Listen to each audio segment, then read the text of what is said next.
할렐루야. 저를 한번 따라 하시겠습니까?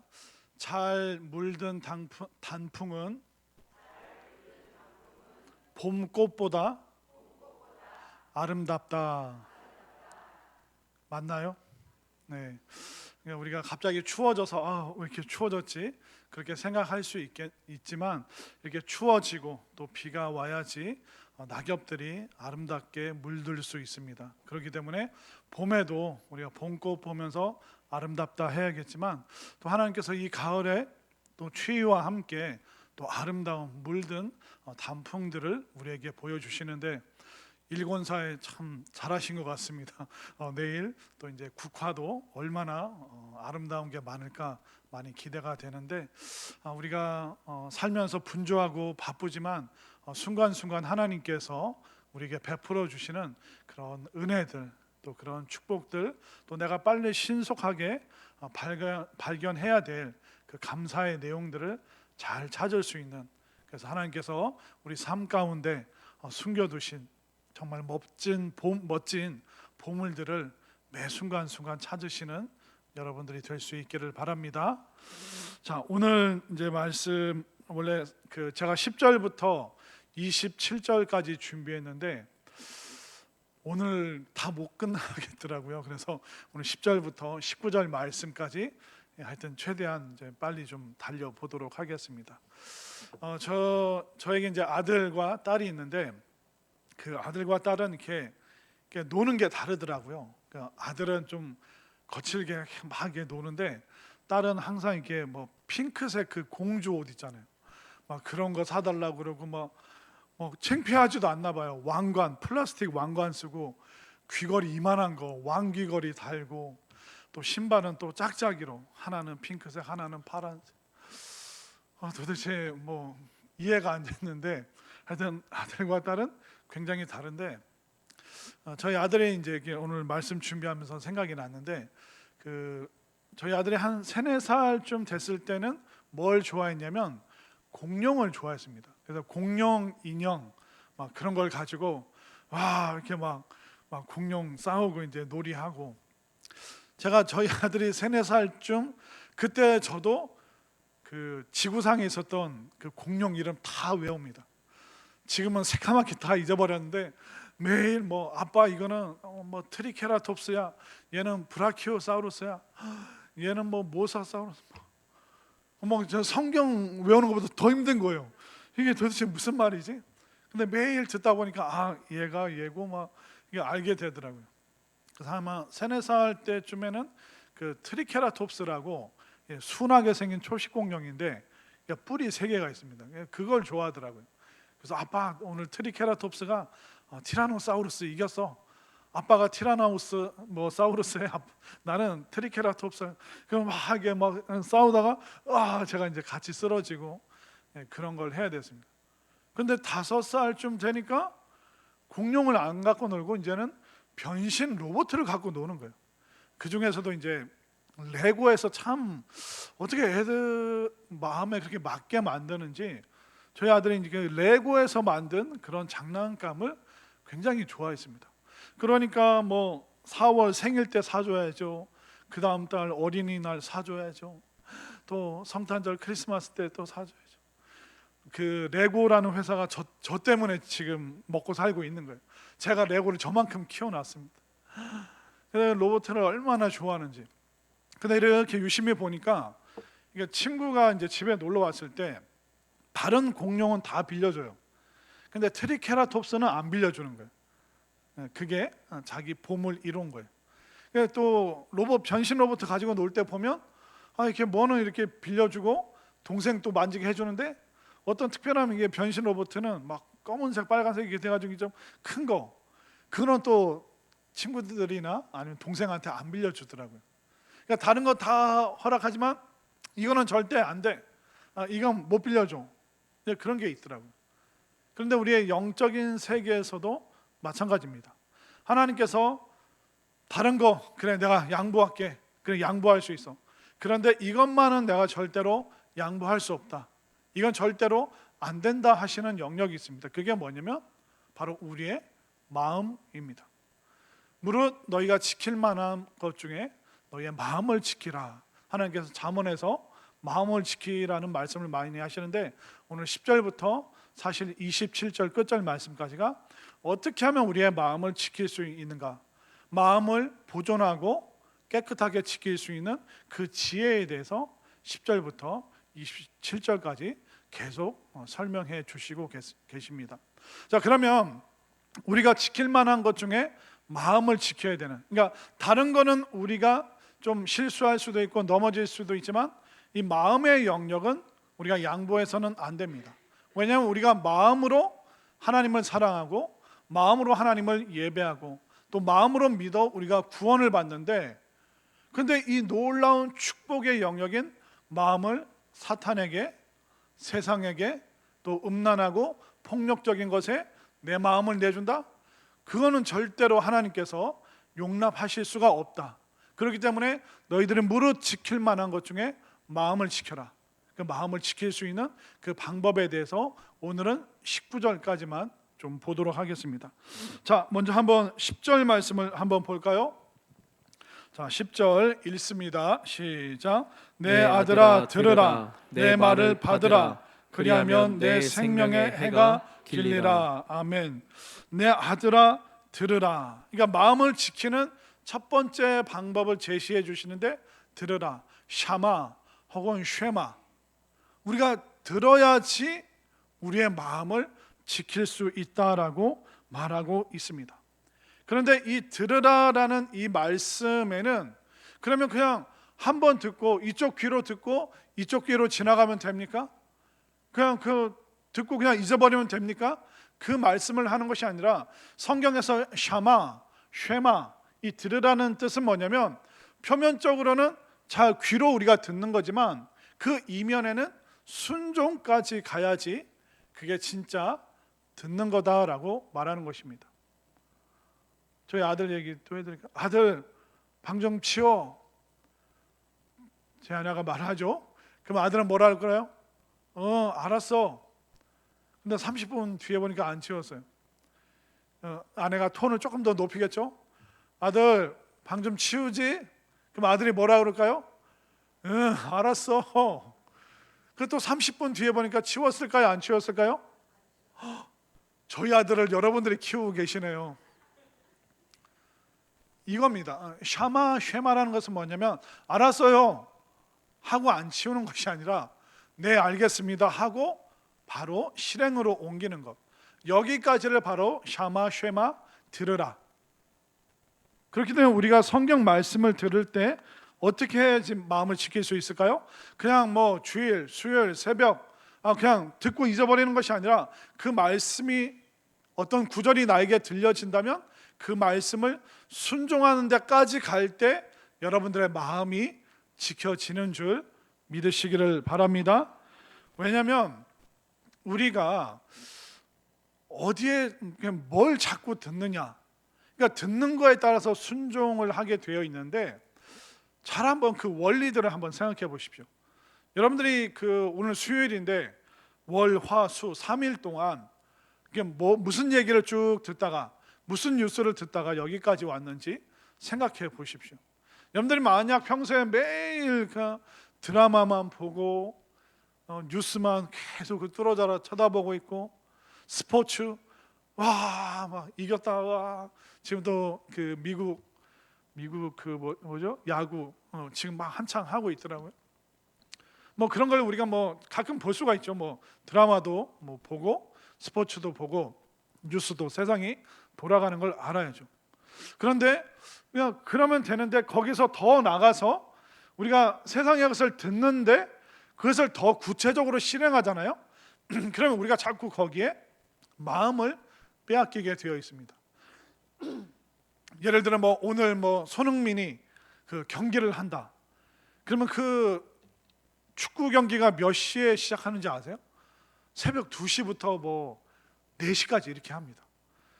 그럼 오늘 손흥민 봤는데 새벽 2시부터 4시까지. 그럼 며칠 있다가 또 이강인이 나온다. 그럼 또 똑같이 새벽 2시부터 4시까지 깨서 봐야 되는 겁니다. 그냥 내일 결과만 하이라이트만 봐도 될 텐데 내가 손흥민과 이강인 뉴스를 들었어요. 그 스포츠를 좋아해요. 그러니까 들은 걸로 끝나는 게 아니라 그걸 실행을 합니다. TV 앞에서 막 졸린 걸 비벼가면서. 그러면 그 스포츠라는 영역이 더 많이 우리들 마음속에 들어오게 되죠. 우리가 드라마도 막 계속 드라마 또 보고 그리고 우리가 세상 뉴스 막 계속 전쟁, 죽고 죽이고 그런 뉴스 계속 듣고 안 좋은 얘기 막 끔찍한 사고들. 그러면 자꾸 그걸 보고 듣다 보면 어느 순간 나도 모르게 뭔가를 실행하고 있는. 그렇기 때문에 하나님께서 샤마 들으라 이 말씀에는 뭐가 있냐면 우리가 마음을 빼앗기지 않기 위해서는 하나님의 말씀을 들어야 되는데 듣고 통과시켜 버리는 것이 아니라 그 들은 말씀을 내가 실행해 볼 때, 내가 순종해 볼 때 내 마음의 영역이 바로 하나님으로 더 많이 가득 차게 되는 것이죠. 그렇기 때문에 여러분들이 하나님의 말씀을 들으면서 또한 그 말씀대로 실행하고 또 순종해서 여러분들 마음 가운데 하나님의 영역이, 세상의 영역은 줄어들고 하나님의 통치하시는 영역이 더 많아질 수 있게 되기를 바랍니다. 그리고 이제 10절 중반에 보면 내 아들아 들으라 내 말을 받으라. 이 받으라는 그 원어의 표현이 뭐냐면 꽉 잡으라는 뜻이 있습니다. 그러니까 내 아들아 들어라. 그리고 그것을 실행해라. 그리고 내 말을, 바로 성경 말씀을 꽉 붙잡아라라고 말씀하고 있습니다. 여러분들 소중한 거 있으면 어떻습니까? 그냥 필사적으로 꽉 붙잡지 않습니까? 또 뭐 누가 용돈을 주시면 우리가 항상 뭐라 그럽니까? 딱 붙잡고 아유 뭐 이런 걸 다 그러면서 그분이 안 가져가시게 두 손을 꽉 잡고 있잖아요.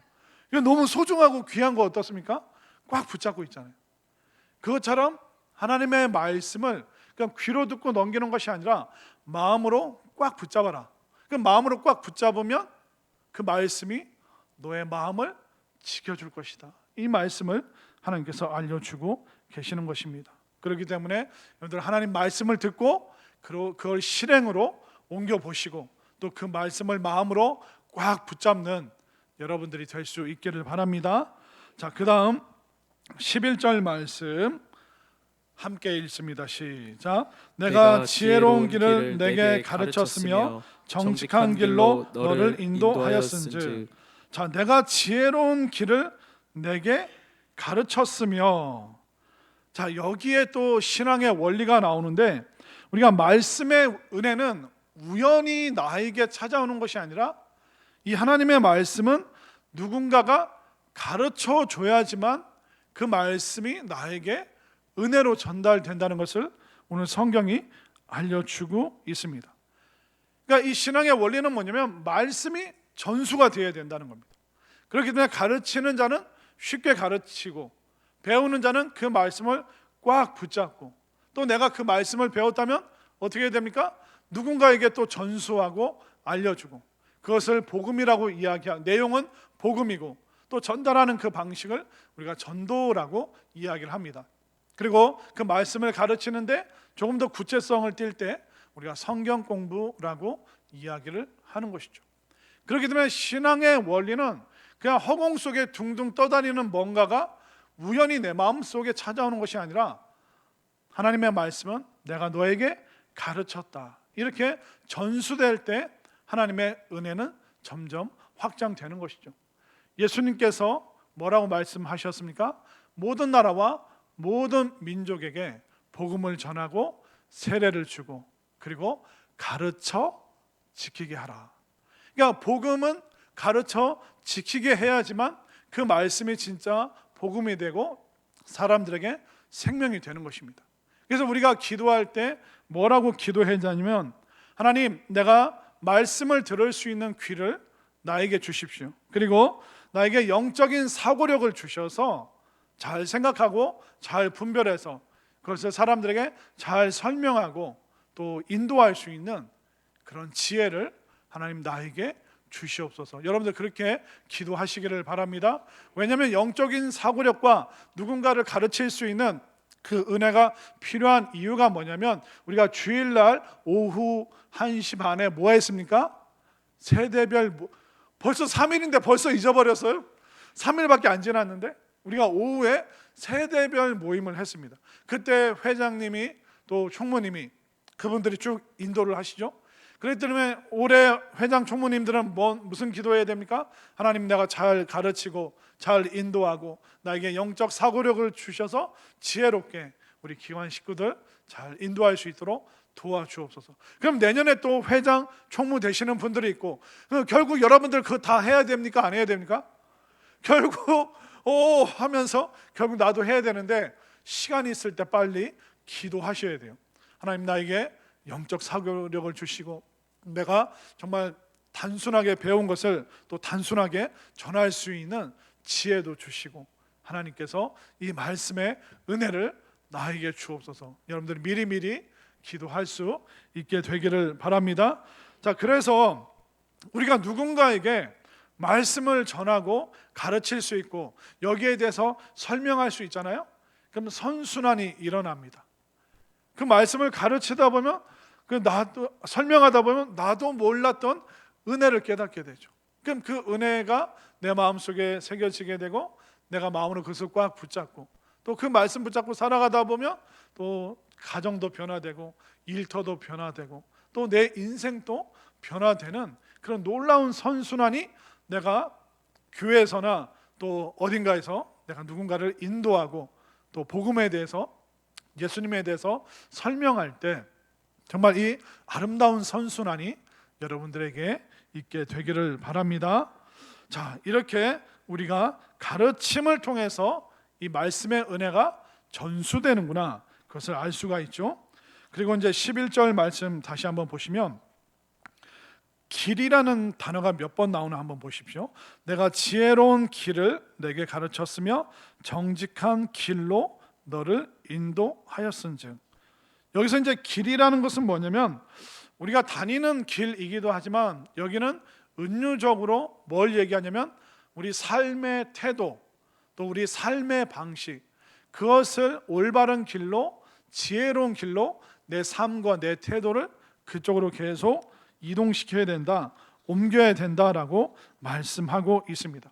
그렇기 때문에 이 지혜라는 것은 가르쳐서 전수되고 길이라는 내 삶의 방식과 태도를 통해서 특별히 우리 자녀들 또 우리 주변 사람들에게 체험되도록 전달하는 것, 이것이 바로 복음이 또 은혜가 확장되는 방법입니다. 그러니까 우리가 말로 가르치면서 동시에 삶의 태도와 모습을 보여줘서 그 사람이 체험할 수 있도록. 그래서 우리 부모님들이 잘 하셔야 되는 게 뭐냐면, 부모님들이 늘 아이들한테 하는 얘기가 뭡니까? 공부해라니까 아니면 나가서 놀아라니까? 야, 공부 좀 그만하고 나가서 놀아. 건강이 최고야. 이렇게 말하는 엄마 만난 적 있으십니까? 그런 분 계시다면 저랑 엄마를 바꾸시기 바랍니다. 바꿨으면 좋겠어요. 맨날 엄마들은 야 이놈아 공부해라. 아니 공부 실컷 하다가 잠깐 핸드폰 보고 있는데 꼭 그 순간에 걸려요. 그래도 이게 피곤해하면 엄마가 뒤에서 뭐라고 하는지 알아요? 너 핸드폰 많이 해서 그래. 그러다 이제 공부 좀 하고 나와서 이제 아직 밥때가 안 됐는데 왜 이렇게 출출한지 몰라? 그럼 엄마가 뭐라 그래요? 너 핸드폰 많이 해서 그래. 아니 매사를 아니 저희 집 얘기가 아니라 하여튼 뭐 옆집이랑 아랫집이 그렇게 얘기를 하더라고. 우리 어머니 부모님들이 이렇게 여러 잔소리를 하는데 공부 좀 해라 하면서 엄마는 TV 보고 있고 공부 좀 해라 하면서 아빠는 누워서 스마트폰 보고 있고, 그러면 그 삶의 태도와 방식이 아이에게 제대로 전달되고 있는 겁니까? 제대로 전달이 안 되는 거죠. 만약 최소한 부모가 야 이놈아 공부 좀 해라 해야 할 정도면 내가 성경을 보고 있거나 책을 펴고 있거나 이제 그런 태도와 그런 방식을 보여줘야지만 그것을 보고 체험으로 전수가 되어서 아이가 공부를 하게 되는 것이죠. 또 나쁜 일, 나쁜 친구 만나지 마라, 그렇게 말하는 것으로 끝나는 것이 아니라 우리가 먼저 나쁜 일상을 끊으면서 나쁜 데 가지 마라, 좋지 않은 사람 만나지 마라, 그렇게 말할 수 있는 거죠. 그래야지 아이들이 우리를 보면서 부모님의 삶의 방식과 그 태도를 보면서 지혜도 얻고 또 마음을 지킬 수 있는 방법, 또 복음과 신앙이 전수되는 것이죠. 그래서 우리는 항상 내가 하나님의 말씀을 듣고 그것을 꽉 붙잡고 그걸 말로 가르치지만 동시에 내 삶의 태도와 방식으로 보여줘서 내 주변 사람들이 그 하나님의 삶의 방식을 체험할 수 있도록 도와주는 그 역할을 여러분들이 감당할 수 있게 되기를 바랍니다. 그렇게 되면 우리의 마음이 더 견고해지고 더 깊어지고 우리가 마음을 잘 지킬 수 있는 지혜로운 사람이 될 수 있는 것입니다. 자, 12절 말씀으로 가볼까요? 12절 말씀 읽겠습니다. 시작. 다닐 때 내 걸음이 곤고하지 아니하겠고 달려갈 때에 실족하지 아니하니라. 자, 다닐 때라는 표현이 있고 달려갈 때라는 표현이 있죠. 다닐 때는 뭐냐면 그냥 일상입니다. 일상을 살아갈 때 네가 하나님의 말씀을 꽉 붙잡고 있으면 네 삶이 공허하거나 피곤하지 않을 것이다. 우리가 살다 보면 사는 게 뭔가 낙엽 떨어지는 거 보면서 인생 무상이다, 막 그렇게 허전할 때가 있습니다. 그냥 일상 속에서 그럴 때가 있죠. 뭐 속상하고 서운한 일이 있을 때. 그런데 그런 일상을 다닐 때 우리가 하나님의 말씀을 계속 꽉 붙잡고 있으면 그런 공허함과 허무함을 물리칠 수 있다. 그리고 또 우리가 달려갈 때는 어떤 때입니까?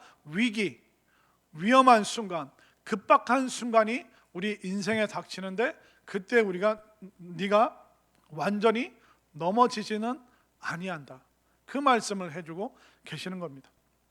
우리가 위기의 순간에 급할 때 어떻게 합니까? 우왕좌왕하잖아요. 이거 어떻게 해야 되나? 누구한테 이게 손을 좀 내밀어야 되나? 누구한테 도움을 구하지? 어디 가서 내가 좀 위로를 받을까? 힘을 얻을까? 우리는 그 다급할 때 막 정신을 못 차립니다. 그러나 그 다급한 순간에 말씀을 꽉 붙잡고 있는 사람은 내가 말씀을 붙잡았는데 말씀이 나를 붙잡아 주시는 그 체험을, 그 경험을 하게 되어 있습니다. 저도 사역하면서 목회하면서 수많은 상황들, 또 수많은 사람들을 만납니다.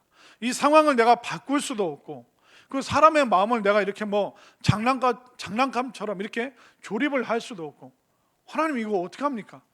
근데 그때마다 우왕좌왕하고 이리저리 헤매는 것이 아니라 그냥 말씀 붙잡고 기도하고 기다리고 또 기대할 때 하나님께서 정말 살아계신 그 능력을 베풀어 주신 것을 너무나도 많이 체험을 했습니다. 그거 얘기하려면 밤새 얘기를 해야 되죠. 그렇기 때문에 우리가 달려가야 될 때 그냥 천천히 일상을 다니는 게 아니라 급하게 막 달려야 될 때, 그때 여러분들 꼬꾸라지지 않고 넘어지지 않는 방법이 뭐라고요? 바로 하나님의 말씀을 내가 꽉 붙잡을 때 내 마음이 흔들리지 않고 내 마음이 요동치지 않고 내 마음이 부서지지 않기 위해서는 여러분들이 반드시 말씀을 꽉 붙잡아서 그 말씀이 오히려 내 마음을 붙잡아 주시는 그 체험을 여러분들이 할 수 있게 되기를 바랍니다. 그런데 이 세상은 어떻게 합니까? 계속 여러분들에게 새로운 요령, 새로운 방법, 지름길 계속 그걸 얘기를 해줍니다. 그러나 그 손댔다가 선순환이 아니라 악순환이, 또 좋지 않은 상황이 또 발생할 수도 있기 때문에 우리가 선택지가 여러 가지가 있지만 여러분들이 항상 이 말씀을 가까이 두면서 힘들 때마다 말씀으로 들어가시고 또 말씀으로 피해서 말씀이 여러분들을 붙잡아 주시는 그 체험을 할 수 있게 되기를 바랍니다. 자, 13절 말씀으로 가볼까요? 자, 13절 읽습니다. 시작. 훈계를 굳게 잡아 놓치지 말고 지키라. 이것이 내 생명이니라. 아멘이죠. 자, 오늘 계속 반복되는 표현이 있습니다. 굳게 잡아 놓치지 말고, 훈계, 하나님의 말씀, 또 언약. 이 하나님의 말씀을 계속 굳게 붙잡아라. 이 말씀은 굉장히 우리에게 열심과 열정을 내라. 이 말씀을 해주고 있으신 겁니다. 하나님께서 가끔 그렇게 말씀하실 때가 있죠. 너는 잠잠하여 내가 너의 하나님 됨 알지어다. 때로는 우리가 아무것도 하면 안 되는 그런 순간이 있습니다. 그냥 사람들에게 구하지 아니하고 사람에게 말하지 아니하고 그냥 하나님만 바라봐야 될 때도 있습니다. 괜히 우리가 뭐 했다가 일을 더 크게 만들 때도 있습니다. 그때마다 하나님께서는 우리가 못 움직이게, 우리 엉덩이가 들썩거리지 않게 너는 잠잠히 나만 바라보라, 그렇게 말씀 주실 때도 있습니다. 근데 오늘 본문 말씀은 뭡니까? 뜨겁게 열정적으로 절대로 그거 놓치지 마라. 그거 놓치면 너 절벽으로 떨어진다. 악착같이 내 언약의 말을, 훈계를, 이 약속의 말씀을 꽉 붙잡아라. 그러니까 우리가 의지와 감정과 또 모든 것을 동원을 해서 적극적으로 이 말씀을 붙잡으라라고 오늘 말씀은 알려주고 있습니다. 때로는 우리가 신앙의 적극성을 띄어야 될 때가 있습니다. 그때가 바로 위험하고 허무하고 또 위기가 왔을 때 우리가 적극적으로 나아가야 될 때도 있습니다. 그렇기 때문에 여러분들이 이 가을에 움츠러들지 마시고 정말 적극적으로 말씀의 자리, 또 기도의 자리, 은혜의 자리가 있다면 여러분들 열심으로 달려 나오셔서 그 말씀을 꽉 붙잡는 여러분들이 될 수 있기를 바랍니다. 붙잡으면 여러분들의 마음이 지켜주는 줄 믿으시기를 바랍니다. 그리고 14절과 15절 말씀, 14절을 제가, 15절을 여러분들이 사악한 자의 길에 들어가지 말며 악인의 길로 다니지 말지어다. 그의 길을 피하고 지나가지 말며 돌이켜 떠나갈지어다. 아까 길에 대해서 말씀드렸죠.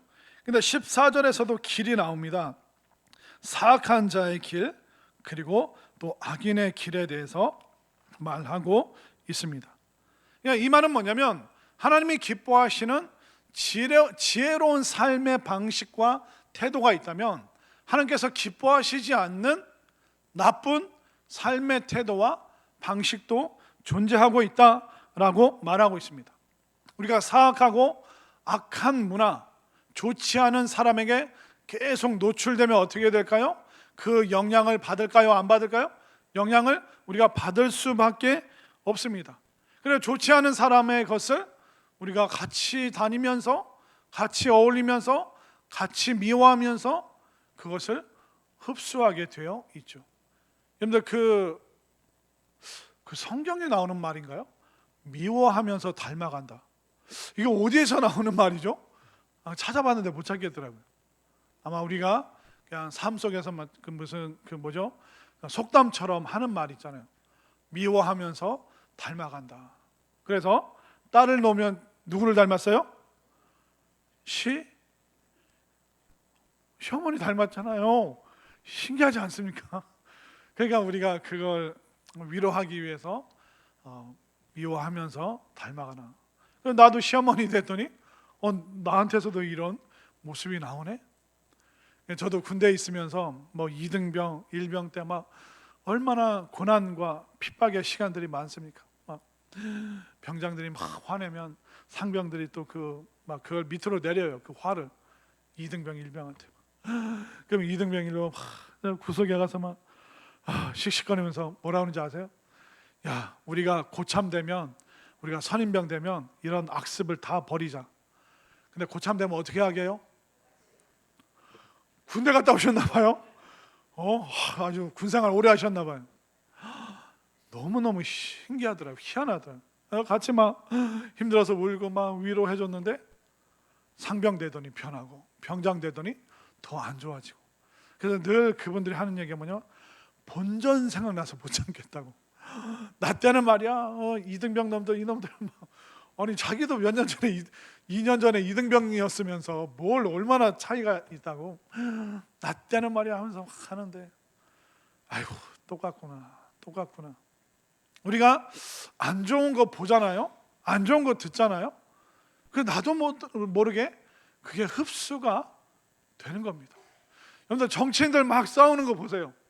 처음에는 뭐 되게 곱상한 아나운서인데 막 어느 날 투사가 돼 있어요. 뭐 되게 점잖은 분이었는데 막 뭐 소설도 쓰시고 막 그랬는데 뭐 몇 년 지나서 보니까 막 얼굴이 아주 그냥 도끼가 서려 있어요. 점잖게 막 나와서 강연도 하셨던 분인데 왜 그럴까요?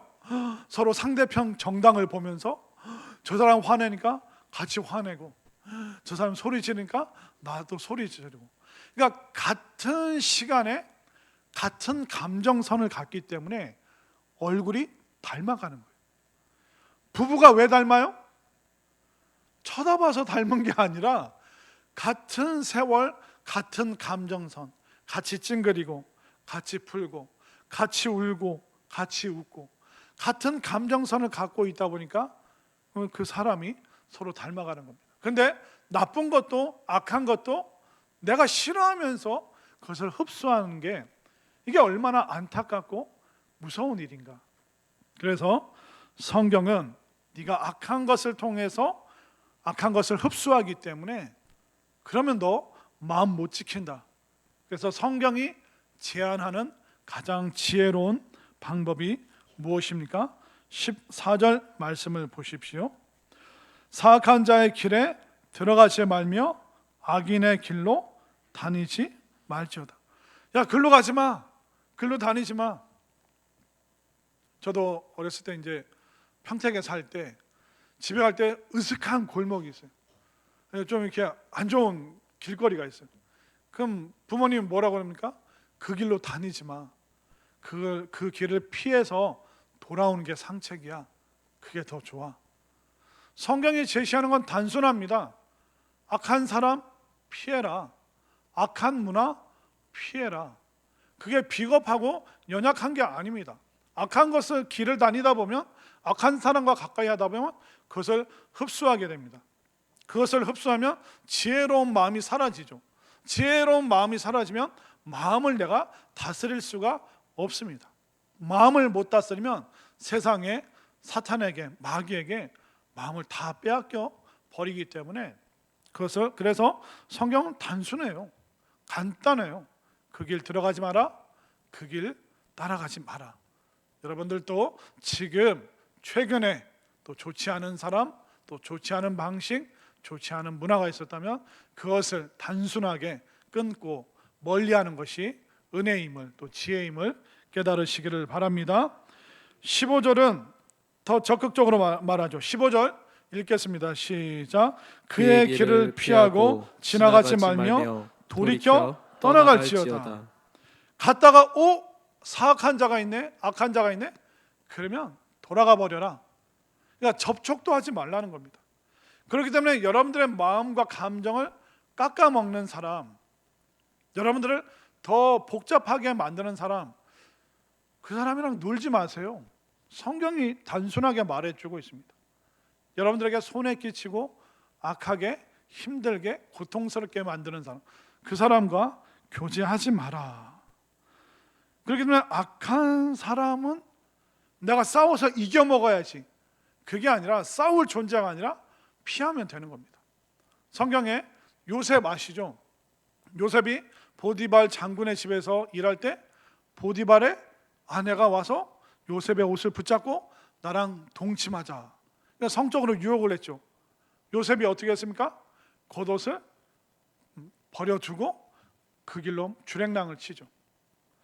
요셉이 만약 주인마님, 우리가 지금 이게 걸릴지 안 걸릴지 한번 토론을 해볼까요? 보디발한테 걸리면 나 죽을 것 같은데 안 걸릴 방법이 있을까요? 막 그 자리에서 토론을 했다고 생각해 보십시오. 아니면 주인마님, 이러면 안 됩니다. 우리 함께 손잡고 기도하시죠. 손잡고 기도하는 게 신앙적인 걸까요? 그 상황에서는 기도하거나 토론하거나 그래서는 안 됩니다. 그 자리를 뿌리치는 거, 그 자리를 도망치는 거, 그게 비겁하고 약한 것이 아니라 성경이 알려주는 가장 지혜로운 방법은 좋지 않은 자리를 피해라. 좋지 않은 자리 가지 말고, 가다가 그런 사람들 마주치면 싸워서 이겨먹으려고 하지 말고 그냥 네가 돌아서라. 이것이 오히려 승리하는 방법이고 또 세상을 이기는 비결이라는 것을 깨달으시기를 바랍니다. 그리하여 주님을 깨끗한 마음으로 부르는 신실한 사람들과 함께 의와 믿음과 또 사랑과 화평을 따르시는 여러분들 되시기를 바랍니다. 자, 16절 말씀 보겠습니다. 16절 읽겠습니다. 시작. 그들은 악을 행하지 못하면 자지 못하며 사람을 넘어뜨리지 못하면 잠이 오지 아니하며. 그러니까 그들을 피해야 되는 이유가 뭡니까? 남 괴롭히는 것만 계속 골똘히 생각하는 사람들. 얼마나 꾀가 많습니까? 근데 그 꾀를 교활한 방법으로 쓰죠. 어떻게 하면 저 사람들 갈라놓을까? 어떻게 하면 저 사람 마음 흔들어서 내가 뒤에서 조종하고 씩 웃고 있을까? 악한 사람들은 맨날 잠도 안 자면서 그거 연구하고 그거 생각한다라고 말하고 있습니다. 사람을 넘어뜨리지 않으면, 그 사람 마음 무너뜨리지 않으면 잠이 안 오는 사람들이 있대요. 이런 사람들과 놀지 마시기 바랍니다. 그렇기 때문에 우리가 그 사람 이겨먹으려고 진흙탕 싸움을 벌릴 필요가 없습니다. 단순하게 대응하면 됩니다. 그냥 돌아서고 그냥 잊어버리고. 그러니까 남 괴롭히는 거 못 괴롭혀서 잠 못 이룰 정도라면 이 사람이 얼마나 악하고 마음의 태도와 삶의 방식이 사악합니까? 의외로 이런 사람들 우리 주변에 얼마나 많습니까? 초등학생인데 중학생인데 같은 반 친구를 왕따시키고 괴롭히고 막 돈 뺏고 그런 일들이 그러니까 어린아이부터 그런 일들이 있습니다. 그러니까 우리가 얼마나 악한 죄인인가. 또 그 아이들은 도대체 어디서 무엇을 보고 듣고 자랐길래, 아마 놀이터에서 야, 너 가서 맞짱 떠봐. 가서 싸워서 이겨. 매일 그런 얘기 듣고, 야, 너는 엄마 아빠가 이렇게 잘해줬는데 넌 공부도 안 하고 1등도 못 하고 100점도 못 맞고. 정말 공부가 어려운 것 같습니다. 제가 얼핏 들으니까 그 카이스트 수학, 수리, 물리 무슨 교수님이 있대요. 수학이랑 물리 그런 거 기본적으로 가르치는 그 교수님이 자기 와이프가 고등학교 교사라서 수능, 수학 문제, 물리 문제 그걸 갖다가 풀었는데, 카이스트 교수님이 수리, 물리 영역 하시는 분이 요즘 최근에 나온 그 수능, 수학 시험 봤는데 70점 맞았대요. 70점. 그래서 전 속으로 그러면 수능 만점 받는 애들은 도대체 뭔가?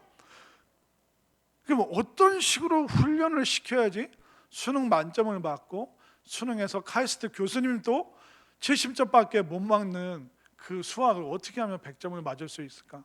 그러면 그걸 이뤄내기 위해서 얘는 어떤 시간들을 보냈을까? 마음이 아프더라고요. 그런 애들이 전국에 한두 명이겠습니까? 그런 아이들이 머리도 안 좋은데 그거 강압에 눌려서 그 점수 따내느라고 그 받은 스트레스를 누구에게 쏟아낼까요? 내 주변에 있는 약한 존재에게. 교회에서도 보면요, 그러니까 우리 교회는 아닌데 교회에서도 보면 못된 사람이 또 교회 안에 착하고 순한 사람, 단순한 사람, 그런 사람 또 이렇게 힘들게 하고 괴롭히고 그런 걸 볼 때마다 정말 성경 말씀을 벗어나면 어떻게 되는가? 우리가 왜 성경 말씀을 자꾸 들어야 되고 자꾸 성경 말씀으로 돌아와야 되는가? 교회 안에서도 그런 사람들이 간혹 발견이 되는데, 도대체 세상 사람들은 무엇을 듣고 무슨 생각을 하고 어떤 가치관을 가지고 살아갈까 생각하면 너무너무 안타깝고 불쌍하고 얼마나 그 인생이 불행한가. 그렇기 때문에 여러분들이 기회가 있든 없든 사람들에게 교회 다니라고, 예수님 믿으라고, 같이 교회 가자고 그렇게 권면하고 또 이야기할 수 있는, 그것을 전수하고 또 전할 수 있는 담대한 여러분들이 되어 주시기를 바랍니다. 절대로 악한 사람과 싸워서 이겨먹으려고 하지 말고 미워하면서 닮아가기 때문에 그런 사람과 거리를 두고 교제하지 않는 것, 그건 사랑이 없는 것이 아니라 이것은 하나님이 알려주시는 지혜의 길이기 때문에 여러분들이 지혜의 길을 잘 따라오시기를 바랍니다. 자, 17절 말씀 보겠습니다. 17절 시작. 불의의 떡을 먹으며 강포의 술을 마심이니라. 그러니까 14절부터 시작된 지혜를 떠난 마음을 지키지 않는 사람들이 계속 17절까지 이렇게 간다는 거예요. 불의의 떡을 먹으며 강포의 술을 마신다는 게 뭐냐면 잔치 파티를 벌인다는 거예요. 야, 누구 속여 먹었다. 누구 사기쳐서 얼마 벌었다. 누구 친했던 사이 그 다 내가 헤집어 놓고 갈라놨다. 그 사람 눈에서 내가 눈물 쏙 빼게 했어. 으하하하 하면서 그것을 술자리에서 자랑하고 떠벌리고, 그런 사람들이 실제로 존재하고 있다. 거기에 절대로 물들지 말고 그런 잔치, 그런 파티, 그런 자리 절대로 가지 마라. 여러분들 가지 마시기를 바랍니다. 자, 18절 말씀 한번 볼까요? 자, 이제 의인이 나오죠. 자, 18절 읽습니다. 시작. 의인의 길은 돋는 햇살 같아서 크게 빛나 한낮의 광명에 이르거니와. 자, 의인의 길은 또 길이 나오죠. 돋는 아침 햇살 같다. 그리고 한낮에 온 세상을 비추고 있는 그 광명. 이게 뭐냐면 바로 하나님의 꿈이고 하나님의 스케일이에요.